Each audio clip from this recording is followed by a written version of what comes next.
Alors vous allez pouvoir faire CTRL-R et vous voyez que ça fait apparaître des règles. CTRL-R, c'est ce qui correspond à affichage.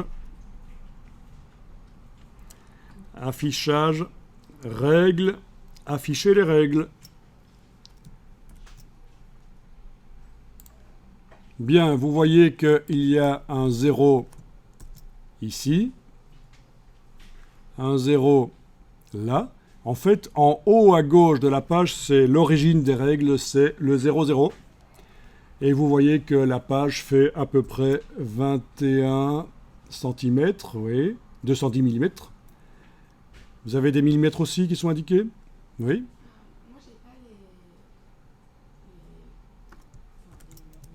Voilà, sur 28 à peu près. Bon, c'est le format lettre.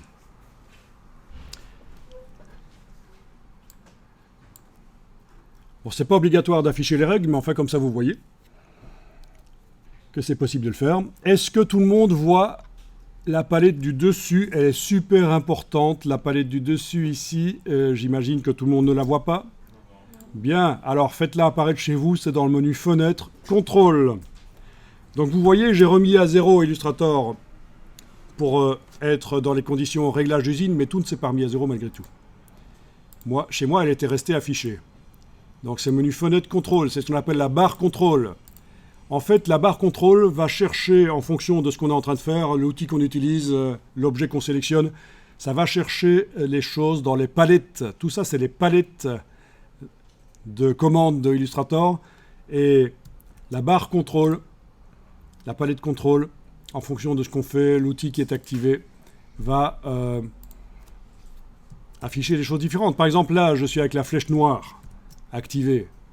Si j'active l'outil de création de texte, eh bien, il y a des choses qui concernent le texte qui sont apparues, mais tout ça vient en fait de la palette, menu Fenêtre, texte, caractère. CTRL-T, le raccourci de cette palette. Voilà, donc tout ce qu'on voit dans la barre CTRL du dessus vient de cette palette ici, caractère. Voilà. Je suis juste allé la chercher le temps que vous voyez. Donc vous comprenez le principe de la barre contrôle. Elle n'a rien vraiment d'original à elle. Elle montre juste des choses qui existent dans d'autres palettes.